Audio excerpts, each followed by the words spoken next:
primal, just lizard brain in me, trying to copulate with as many female partners as humanly possible. Mm-hmm. Mm-hmm. It's not sustainable, right? Because Sure. one day I will make the wrong decision. Hello? Hello? What's going on? How's it hanging? Pretty good, man. I was calling in to get some stuff off my chest. I believe you and I... sorry, I'm a little bit nervous here. It's okay, man. It's okay. Tell me what it is that you wanted to talk about today. Man, so I'm addicted to hookers, man. Okay. You know? And it's not just it's not just hookers, right? It's the idea of hitting it raw, you know? Okay. Yeah. And convincing them, you know? Just some will, some won't, some don't give a shit, some are expensive, some are cheap, and it doesn't matter, you know? I'm addicted to it, man. Okay. How often are you seeing prostitutes? Man, as often as humanly possible, as long as I have the disposable income to do so. As long as my bills are paid, pretty much, and food's in my mouth, pretty much everything else is going to that. It's become a hobby or a sport at this point, you know? Okay. How long have you been doing this for? Man, so the whole doing it raw was in the past year or so. But I've been seeing hookers off and on for about 6 years now, for the most part. At first, it was just the thrill of seeing a hooker, right? And then that wasn't enough anymore. The idea of being able to pay for something that you want without having to deal with the extra bullshit was fun to me. You know? Okay. Pardon my language, sorry. Mm-hmm.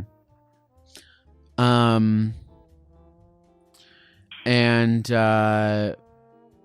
how often would you? I know you said as often as you can, but like, you know, realistically, how often would you say you're visiting a prostitute? Anywhere between 1 to 4 times a week. Okay. And it's almost never the same girl in the same state. How much money are you spending?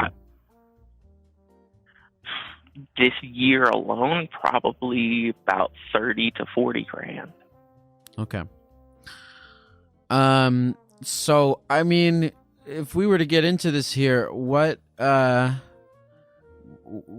kind of like need do you feel like you're trying to fill with these prostitutes? I mean, if you were to get into it, I don't really know. I guess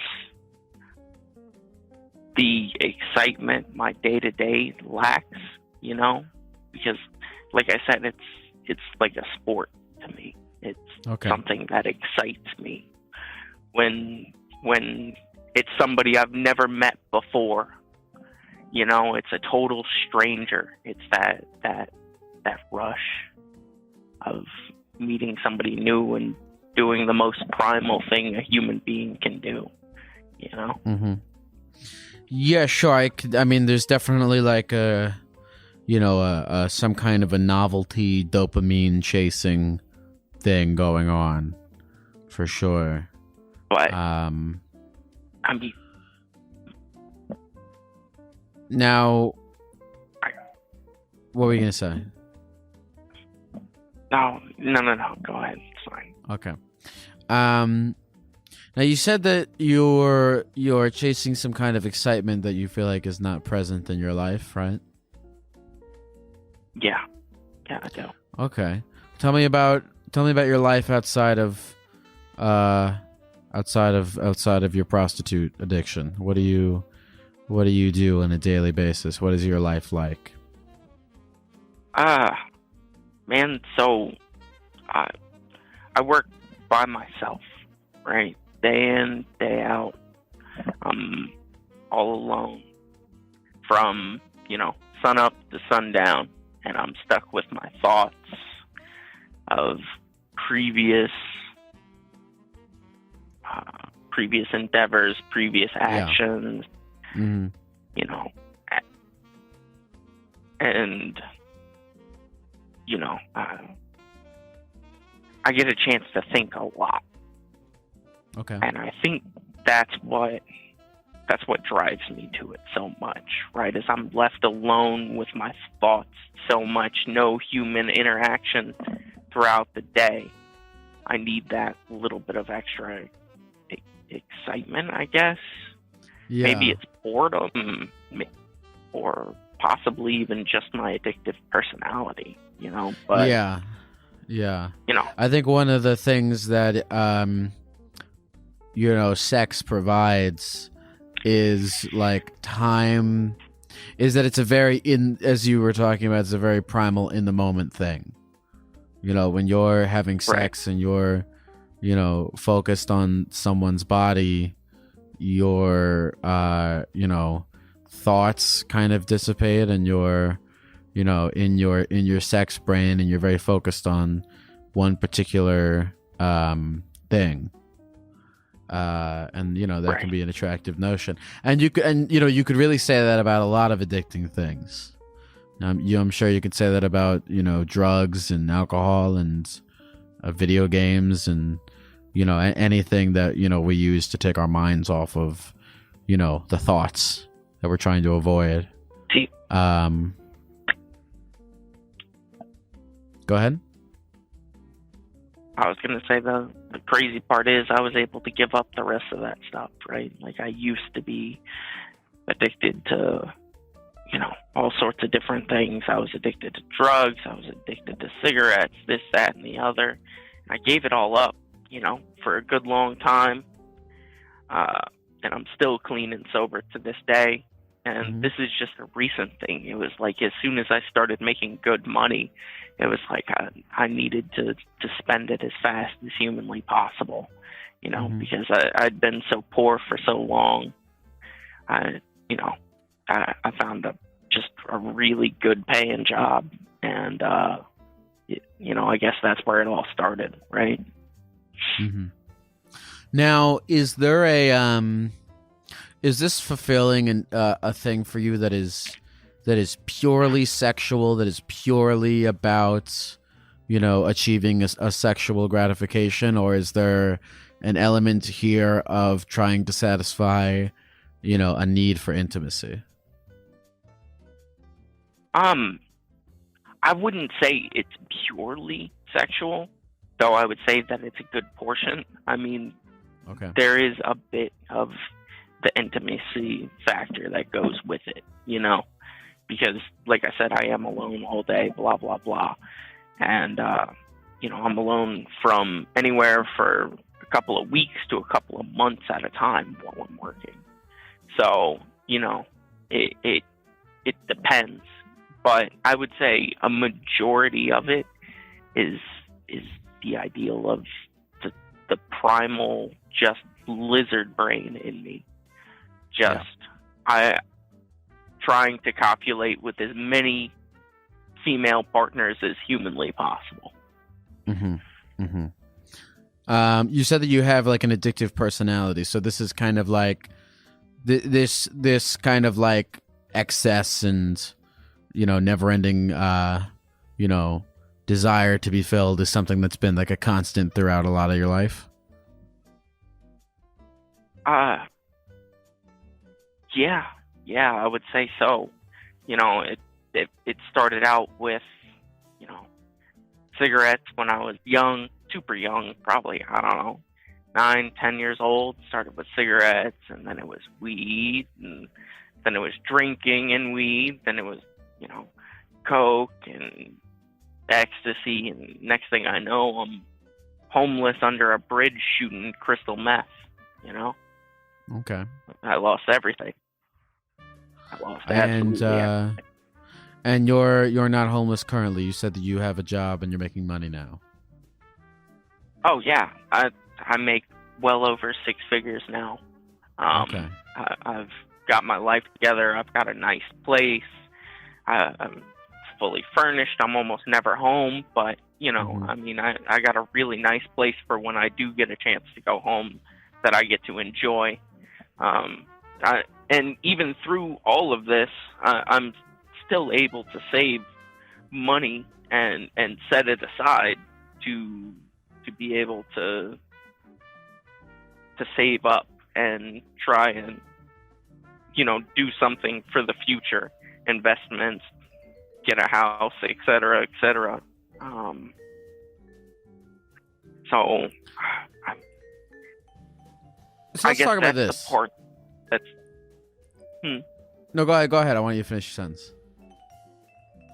I guess that's the part that's what's making it so hard, right? Is I'm still able to manage everything on my day to day, right? Like it's not fucking up my life in any way, except for the fact that I caught chlamydia twice this year, which is at the end of the day not that big a deal. You take a couple of antibiotics and you're okay in a week.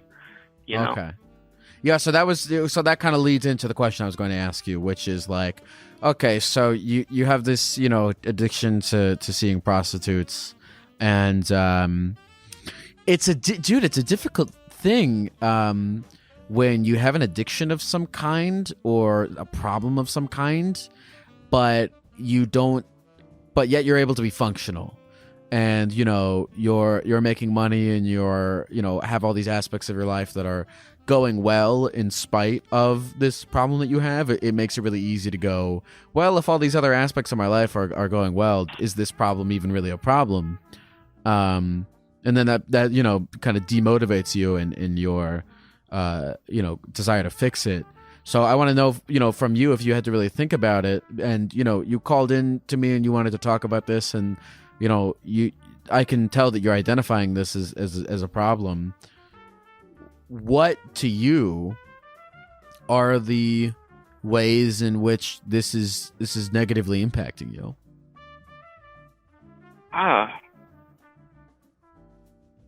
Man, I find myself I find I'm putting myself in risky positions, even though I'm making good money right now, right? Like, technically, hiring an escort or a prostitute is illegal at the end of the day, right? Like, that could end up costing me my job. And it could, it more than likely won't, because of how safe I am, but you do anything enough, eventually you will get caught. Okay. And it's one of those things, it's not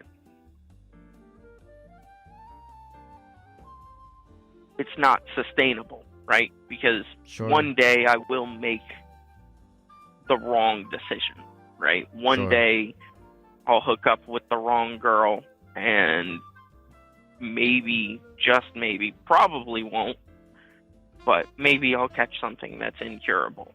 But as it sits right now, with medical advances, if you take the right medicines, you can get vaccinated for almost every STD minus chlamydia, gonorrhea, hepatitis C, and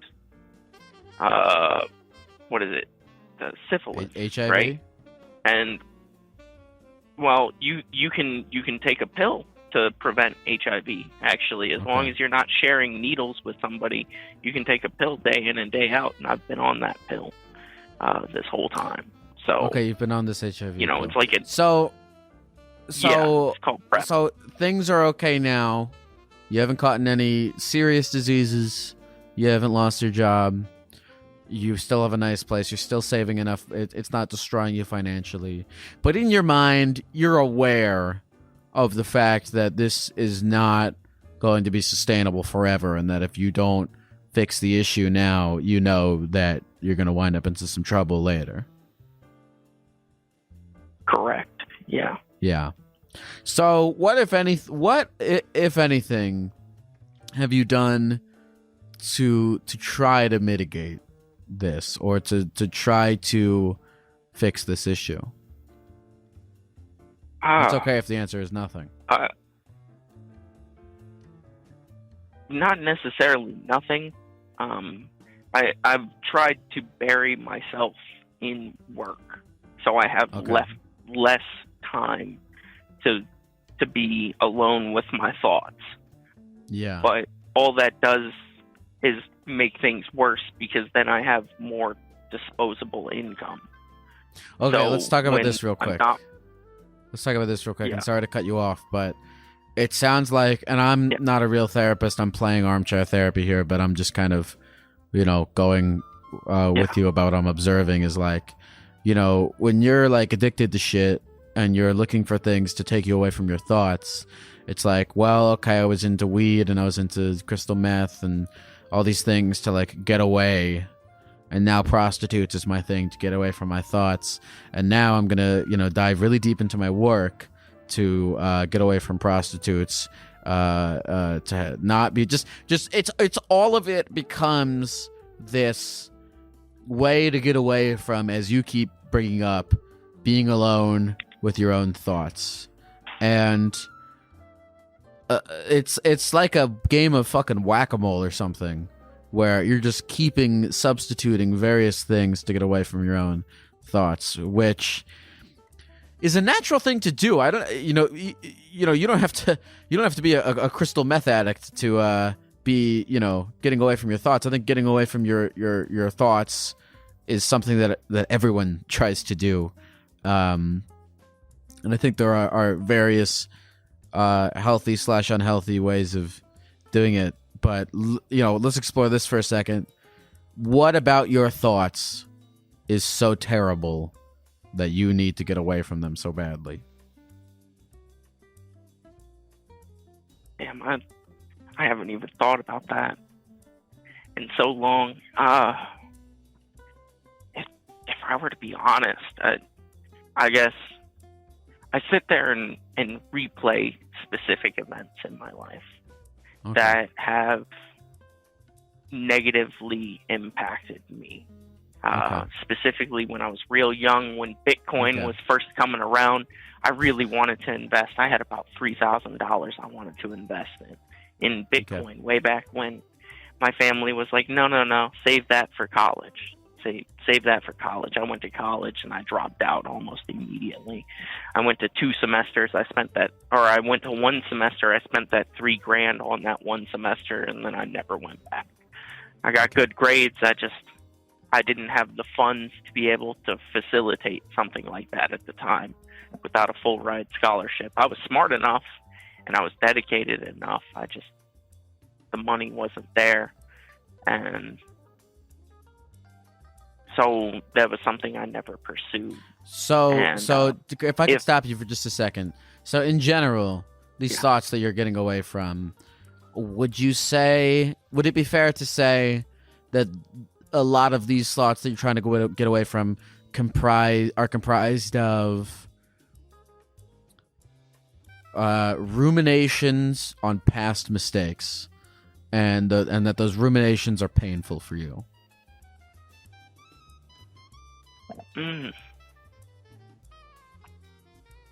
I would say a vast majority of it would be. Okay. And it doesn't have to be a major mistake either, right? Like even if it's something as minor as like I fucked up putting a 1 instead of a 2 in this place when I was doing, when I was filling out a piece of paperwork, like even the most minute. But the degree, right. And forget about the degree of the mistakes, but just in general mistakes, ways that you fucked up in the past. be they writing your name, misspelling your name on a fucking tax form, or, ruining a relationship, or whatever it is. It's just ruminations on mistakes that you've made. Right. Okay. Yeah. So this is a long, complicated, real therapy question here. And I don't know if you have an answer for it, but let's talk about it. Why are you having such a hard time letting this shit go? Why can't you just let it go? Why is it so heavy? If I had made the big one that stems from it is, if I had made that one little decision when I was real young, when I was like 13, 14 years old, okay, I would be so well off right now. All right. I'd be living like Donald Trump, and I wouldn't have to work for anything. I'd be, 30, retired, traveling around the world, doing whatever I wanted day in and day out, and I would still have, I'd be able to do basically whatever I want, live like a rapper, essentially, which is what society wants from us. Jerry, do you really believe that? Do you really believe that society wants you to live like a rapper? Yeah, no, I don't. But that's you could be James Bond if you wanted to, if you just had enough money, right? Like, that's what society teaches you from a Jerry, I have a few things to say. Yeah. You can't, especially if it's something when you were 13, you can't let regret, your regret is just it's completely fucking you right now. It's just completely fucking you. Your regret is tunnel visioning you away from all the infinite possibilities of the universe that you could be pursuing if you weren't focused on the regret. I think you could benefit from, instead of thinking about what you don't have as a result of, decisions that you made that maybe didn't work out. You could think about everything you have now, right? I mean, you told me that you were on the street. You told me that you were under a bridge smoking crystal meth. Is that true? You were under a bridge smoking crystal meth?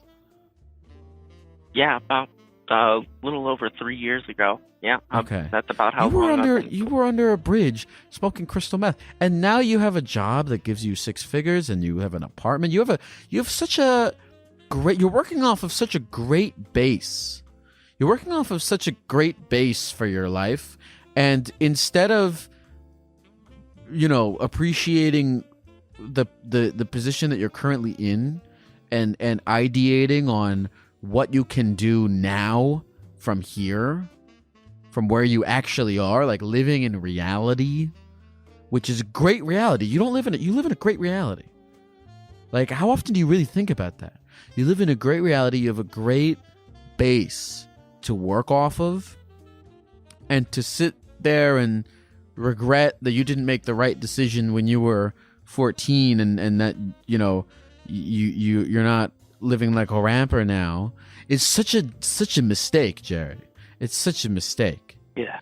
And you could, if you shifted your perspective to be thinking about, instead of what you don't have, what you do have, and how you can work off of that, you could just be so much more excited about life, and so much more excited about the future. And I guess, I don't know, I'd like to see think about that more, instead of thinking about what you don't have, because you have such a great base off of which to work. Oh, don't get me wrong. I'm very grateful for what I do have, and I've worked very hard to get myself to this point. So just give it up, man. Give. I don't know how. I don't know how best to tell you this, or how best to, and it's easier. I'm sitting here from an outside perspective, and everything's always easier said than done. But I mean, fuck, Jerry. Just give it up, man. Give up the. What are you doing? You know, being so upset about the past and what could have been. You know, I've had times in my life where I've regretted decisions that I could have made that would have set me off better financially or set me off better in my career and my life. But what the fuck is there possibly to be gained in doing that? So I mean, I don't know how to better tell you this than just to give it up. You know, what are you holding on to it for? It's serving you. It's literally just serving you no purpose. Yeah, you're completely right. You really are. And so if you gave it up, and then all of a sudden you made you alone with your thoughts to be an exciting place. You know, if your thoughts were optimistic, if your thoughts were, exciting to you, and you actually liked your thoughts, maybe it wouldn't suck so much to be alone with them, and then that would have a ripple effect, and then you wouldn't, wanna lose yourself in prostitutes or in work or in whatever it is. If you made your thoughts a better place to be. And I think making your thoughts a better place to be will begin with you, giving up any regrets of the past, because you really need to look at them in the face and understand just how little they are serving you and just how much they are holding you back and how much, you're making it worse by carrying all that shit around instead of, operating off of the base that you currently have, which is a really great one, And I hope that after this conversation that you feel compelled to do all of those things and that you, change your mind to be more excited. Because I think that'll unlock a lot for you. Because if you were able to get yourself, if you're, if what you're telling me is really your story, and that you were, went from fucking being homeless, smoking meth under a bridge to, having a job with 6 figures and living in a nice place, then I know about you from that you can really do some shit. You really have the power to make great changes in your life. You've done it before, and you really have the power to take hold of yourself and drag yourself in the direction that you want to. You've done it before. You did an amazing thing. You really did by doing that. And so if you've picked yourself up before, I think you can do it again. But before you do that, you have to let go of all this shit that's holding you back from the past. Yeah, you're right. You are. I appreciate that, man. I guess sometimes you really need outside perspective to really put your thoughts in place. Because this is something I've been dwelling on for months and months and months. And it not necessarily driven me to insanity, but I mean, the definition of insanity at the end of the day. It's doing the same thing over and over again and expecting different results. Right.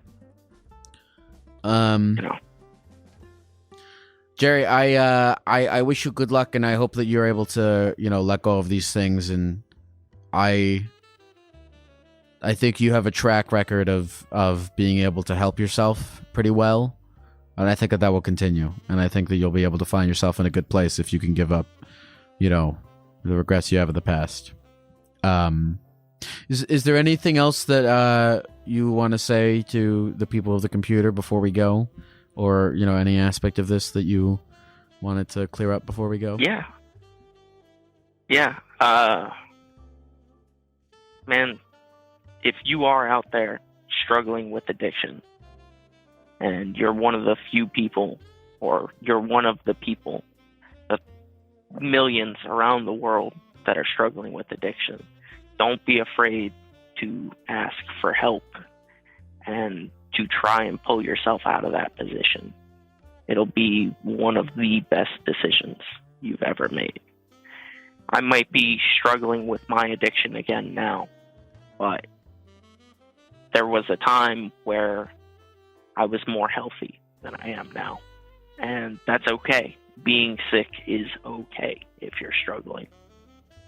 But the first thing you need to do is finally be able to realize what I'm doing is unhealthy and how do I fix it? and to talk to other people. Those of you who are struggling out there, consider going to 12 steps. I've been through it, and I've been away from it for so long, and I think that's another reason that I've started to lead my unhealthy life again. And I just want to say thank you for listening.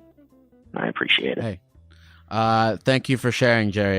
It takes a lot to, be open and honest on a public forum. So we appreciate it, and I'm sure people listening appreciate it. Thank you for calling, man. Yeah, you have a good night. Thank you. Take care, brother.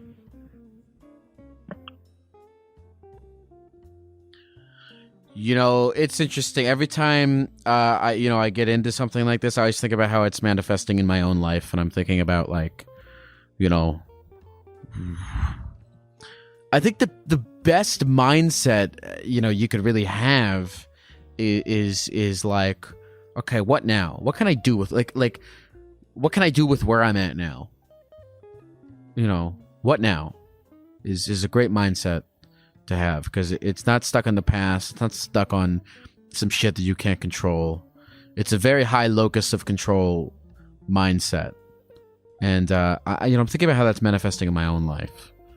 And talking to Jerry kind of made me think about like how I can better center myself and collect myself with an energy of, what do I got right now, and how is it better than maybe where I was in the past, and how can I work off of that foundation?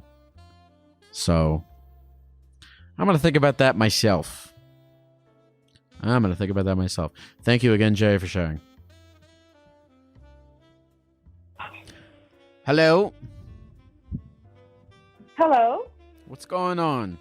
My name is Sarah. I'm from Germany, 24 years old. I'm a dentist, actually becoming a dentist in February. Sarah, what's going on with you? How's life? The problem is my boyfriend is a YouTuber. He has multiple channels going on. He has over 5 million subscribers, and he made a lot of money till today. The problem is, since 2 weeks, he's started to think about YouTube automation and like going out there, putting himself out there, presenting himself in order to like coach people, like give courses online or like networking, meeting up with people. But this is something that I'm totally against it. I don't believe that a man should be presenting himself on Instagram at first place. And he already made a lot of money. I don't see any reason for him to do that. And I basically think that like he's seeking the attention, and I'm not someone that's gonna cope with him. Like that's gonna cope with like the whole situation, Okay, so let me. I'm having a bit of a hard time understanding this, so let me kind of get this straight here.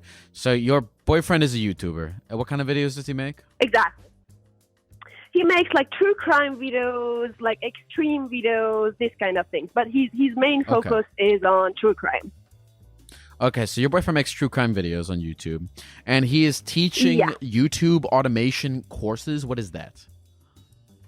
He wants to do that. YouTube automation basically means YouTube coaching. Like, for example, for people who are starting a channel, how you should work on a channel and this kind of stuff. Okay, so he wants to be a YouTube coach. Okay, and exactly. Where lies in your problem with this? In order for him to do that, he needs to present himself on Instagram to show that he's successful, to show that he's made a lot of money with YouTube. And I don't really think that this is necessary. Because like I'm also making a lot of money, and I think we can have a great life together in the age of 24, and there is like no need for that.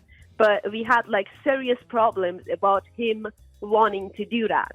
So I don't know if I'm selfish not wanting him to do that, or I just should be coping with it.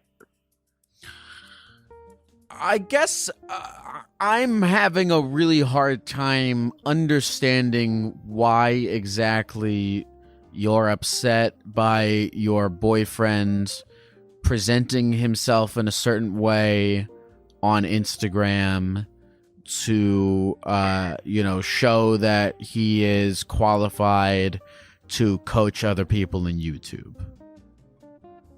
Let me put it this way. In order for people to buy his courses, he needs to, for example, post picture with a lot of amazing cars, get in touch with like a lot of women out there. And I think this is my biggest issue. Like, I love myself, I am confident, but I just don't think this is needed. Like, we are together since 2 years. We've been traveling the whole 2 years, if I'm being honest with you. And I love the freedom that we have. And if he ever starts doing that, he would be restricted to stay somewhere, to call to people, and he wouldn't be having the freedom that we have now. But I've done everything in my life in order to have this freedom, Okay, so if he was coaching people on YouTube, wouldn't he be coaching people remotely? Sorry, I didn't understand you. If he was coaching people on YouTube, wouldn't he be coaching them remotely? He would need to meet up with them and also getting calls with them, like weekly, for example, 5 times a week, And he also needs to meet up with them, so we wouldn't be able to travel all around the world. For example, I'm from Germany, he's from United Kingdom, and it's gonna be a little tough to manage that. Okay, where are you guys at currently? Are you in Germany, both of you guys? We are currently in Germany. I'm working with my cousin in Germany, so he's actually in my city now. But we are in a hotel, and like as we always do. But whatever, if he ever starts doing what he wanna do, we would be restricted to either be separated or me leaving my life behind completely and move to United Kingdom. Okay, so. Listen, I'm not going to tell you whether or not you should break up with your boyfriend, obviously, but if your boyfriend has I think, everyone has different philosophies on relationships. Some people believe that if you really want to make a relationship work, you sacrifice things that you want to do to make the other person happy and to make the relationship work. And other people believe that, you should do what it is that you want to do with your life and ideally find a relationship where the relationship works around the people's lives, not the people's lives working around the relationship. And, I'm not going to say which of those two schools of thought is better because that's a subjective thing. I know. I appreciate that, but I would love to know from your side of view, is it toxic from me not wanting him to do that?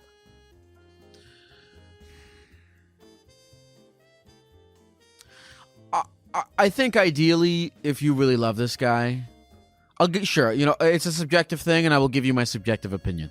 If you really love this guy and you really want him to be happy and to live his best life, I think that you should encourage him to do whatever it is he wants to do in his business. Now, you are claiming that if you were to stay in this relationship, you were claiming that you like your freedom and that you want to be able to travel and do all these things. And you are feeling as though if your boyfriend were to take on this new endeavor and you wanted to stay with him, it would prevent you from doing what you want to do. And listen, if your boyfriend really loves you, he would want you to not feel restricted and to want to do whatever you want to do. And if there is a point of tension there where both of you guys pursuing what you want to do would be incompatible with you guys being in a relationship together, that's something to really think about. Yeah. Right? Because that would be the school of thought of, wanting to have a relationship that works around your life as opposed to a life that works around a relationship. And if you're asking me, again, I don't think that either one is the right one. If you're asking me, my personal philosophy, I definitely think that two people's relationships should work around people's lives as opposed to people's lives working around relationships. That's how I feel. And so if you feel as though the life that you want to live is incompatible in this relationship, that's something to really think about and, you know, make a decision according to where those thoughts guide you, if that makes any sense. Did that make sense? True. It does. It's just pretty difficult to me because, like, I don't want to be toxic, but I also, like, if I'm being completely honest with you and just, like, completely close my eyes on the YouTube thing, I also don't see a reason for a man be just on Instagram, if I'm being honest with you. Like, I do believe that, like, men out there shouldn't be on Instagram the way my dad isn't. You know, like I'm basically from Iran. I'm living in Germany since 12 years, and I just have like other values, you know. Okay. Listen, here's what I think about the question of, are you toxic for not wanting your boyfriend to be on Instagram? I think if you have certain value, listen, have whatever values you're gonna have. I don't think it's toxic to have certain values, but at a certain point, I don't think it's ideal for you to be enforcing your personal values on other people, right? So if you have values that are like, I don't want my boyfriend to be on Instagram, you know, then go find yourself a boyfriend who's not on Instagram, right? Don't find a guy who is on Instagram and try to convince him to get off. I mean, he wasn't on Instagram. I mean, as I got to know him, he had a private page. I mean, he still do have a private page. Nobody knows him. He never shows his face. And, like, these things are coming up since, like, a week, which is caused by a friend of him who mentioned all of this stuff, like, to reach his goals, to make around 300K a month and blah, blah, blah, blah, blah. Which we do not really need because we both making money. Like, I work and I'm also a dentist. He already been working. He has savings. You know, like, it just doesn't make sense to me in the end of the day. You know. Mm-hmm.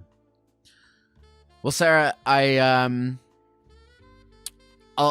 say this before we go. I think it's okay for you to have certain values, whatever they are, right? You know, I would never tell you how to think or what to feel, but I think that, like I said, having values and imposing values upon others are two different things. And I think when you start to impose your values onto other people and try to dictate other people to live by your values is when it becomes a problem.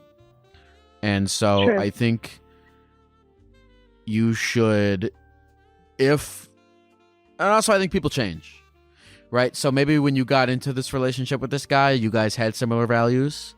And then as time went on, your values started to shift. And I don't think that that's a horrible, tragic thing.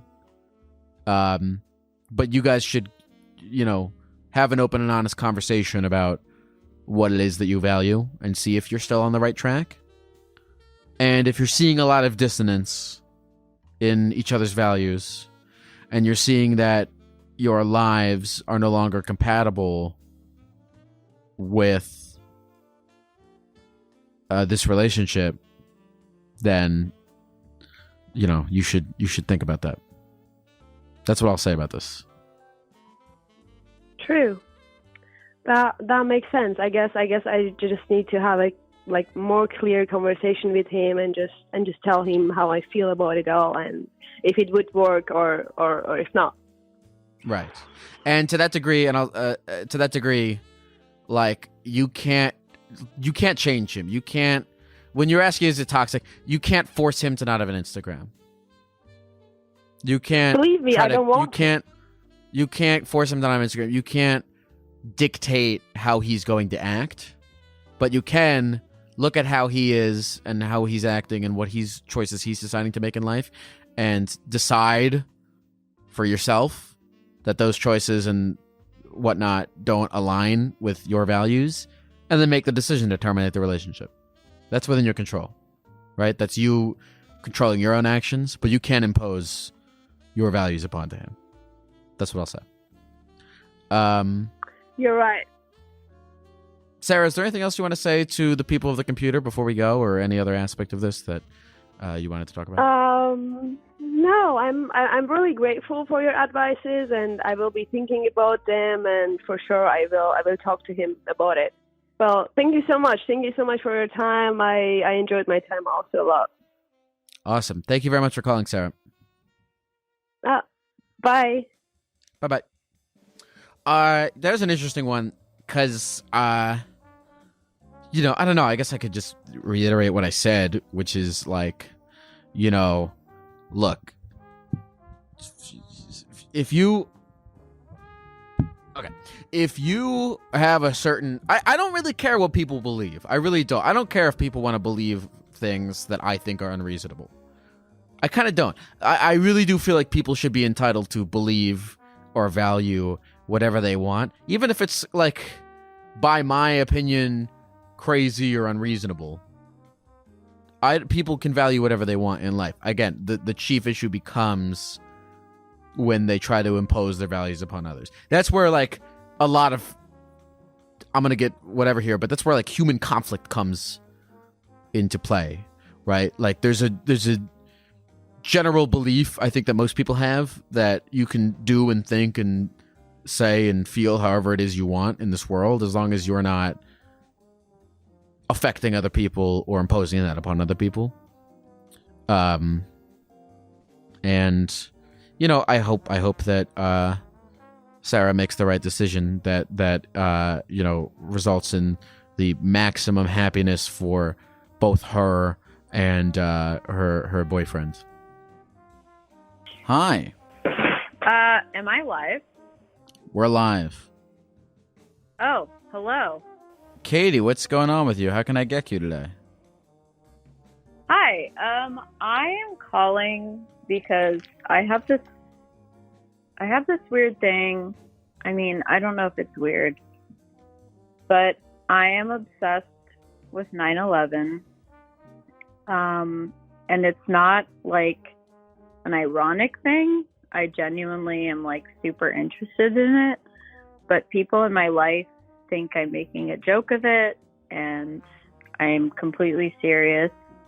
I got an issue of the New York Post from September 12th for Christmas, and I am dead serious about it. I know everything there is to know. Any trivia, I know the answer, and people think that I am being ironic, and I'm not. You got a copy of the New York Post for Christmas? What was like it was a copy of the New York Post, like, from on September 9/11? 12th. It's from September 12th. Yeah, it says active war, World Trade Center destroyed, many dead. It's from September 12th. September 12th. Yes. Who gave it to It's you? real. My boyfriend. So But your boyfriend... Oh, no, go ahead. Oh, no. A lot of people think I'm being, like, silly about it, and I'm making a joke of it. And seriously, it's, like, a serious interest for me. I mean, listen, an obsession with 9/11, it sounds pretty similar to, like, people's obsessions with World War II history and the Civil War and other kinds of macabre events. Exactly. I think the difference between that and yours is simply that 9/11's more recent. But people have had obsessions with tragic historical events forever. People get so obsessed with them that they write books about them and become historians. And I've read all of those books, just to be clear. I've read, like, every book there has been written about 9/11. So, and I was also alive for it, and I remember it. So you think people think that you're just like reading books about 9/11 as a joke? Yeah, they think I'm being like passe about it. I think they think that I am like making a meme of it. Mm-hmm. That would be this would be a lot of research and investigation for a meme. Yeah, exactly. And I think that, I don't know, like, because it has become kind of like an ironic thing, especially in the wake of like post-ironic like meme culture and all of It's this true. stuff. It's been a little memeified. Yeah, exactly. But like, I have been interested in this for a long time, and I think, I don't know, people have kind of come at me about it, like that I'm being insensitive.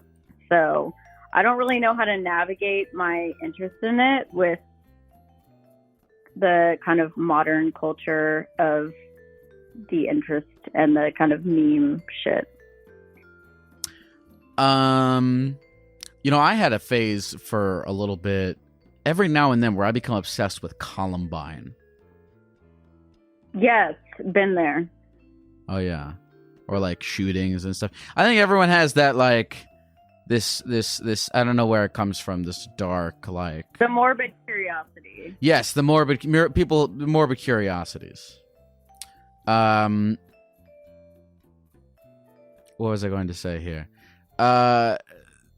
So why 9/11? Why are you so obsessed with 9/11? Because 9/11 changed the trajectory of history forever. I think that 9/11 was this like huge point in modern history where like nothing will ever be the same again. And I think about like, I mean, I think a lot of my interest, it's not just about the day, it's about like the effects that, tell them where I live. Yeah. I live in Dallas, Texas. A lot of it is about. Who are you with? I live in Dallas, Texas. No. I said, who are you with? Oh, I'm with my friend, Alessa. Oh, okay. Somebody in the chat said this isn't funny, and it's funny because it's you. I'm getting where you're coming from. Exactly. Not a single. Neither of us have been trying to be funny, and yet, Yeah. I've just experienced firsthand what you're talking about, and yet, people think that you're trying to be funny, which is it's just fucked up with them. Right. I think that probably the people who are saying that weren't alive for it. I'm just Now tell me making this. a guess. Tell me this. Yeah. Was 9/11 an inside job? No. Okay. So this is a very loaded question, and it's one I get a lot because my obsession with it kind of warrants the question. I believe that 9/11 was an act of negligence on the part of the U.S. government. I think that the 1992 attack on the World Trade Center was a huge foreshadowing. I think that it wasn't on part of George Bush, but I think that it was very much preventable. So that's my opinion on it. Do you think the negligence was intentional? Yes. I think that we. So would intentional negligence be make it an inside job? I don't think so. I think that it was just because we felt invincible as a government. I think that our country felt, our government and our political system felt invincible, and we felt like it was a minor threat when in reality there were like so many red flags. But I digress. Somebody said big brain. Is your friend into 9/11? She supports me in my interest. Yes, I was just showing her my New York Post issue that I got for Christmas. So she's down with it. It's mainly just kind of side characters in my life who think that I'm making a joke out of it. Okay, I mean, look, it is a little bit funny that your boyfriend gave you a newspaper about 9/11 for Christmas. Well, you know, he gets me. What can I say? Kind of romantic. Kind of romantic. Yeah. In a weird way. Yeah. He loves you so much. He accepts your interests so much. Yeah, and he, you know, it took a lot of work to get him to understand because it was like everyone else. Like somebody said it's the perfect gift. Well, yeah, I mean, it took a lot of work to get him to understand that it was not this ironic thing. So, did he? How much did that cost? I feel like that would be kind of worth a lot. I have no idea, but it's definitely an original copy. He said he got it from eBay. It smells old. There's some fucking guy on eBay just like making a killing off of like selling and trading 9/11 themed memorabilia. I mean, as he should. There's a market for it, and it's me. I mean, I don't know. Apparently. Yeah. But it's unfortunate that people think I'm making a joke out of it. So that's my problem. Alexa, stop laughing.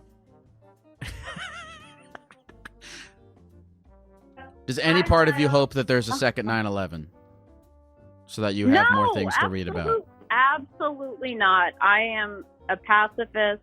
I do not. I mean, okay. I have a level of empathy with the position that I don't want to get too into it, but I have a position of empathy about why it happened, but I do not ever wish violence on anybody. So that's where I stand on that. I just hope people can appreciate my perspective and my interest without thinking that I'm being, passive and silly about it. Well, good. Yeah. All right, final question. Do you think there will be another 9/11? In the near future, I don't think so. I mean, I guess that question boils down to what would the equivalent be. I don't know how to answer that. But as of right now, I mean, the war is technically over. I don't know. But obviously there's all this other conflict, so I can't predict that, but I don't think so in the near future. So I don't know. That would be crazy if there was another 9/11 and it happened on 9/11. I'm not a big conspiracy theory guy, but if that happened, I would probably start to dig into it.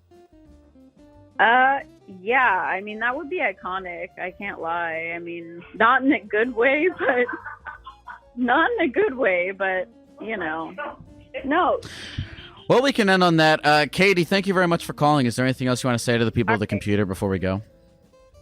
No, I just want to say that it's a serious interest, and I know everything there is to know. I feel, I believe, and I don't think it's an inside job. I think it's an act of negligence. So that's all I have to say. Thank you for calling, Katie. Thank you. I mean, it would be kind of iconic. Therapy Gecko's on the line, taking your phone calls every night. Therapy Gecko's doing it right, he's teaching you how to live your life, but he's not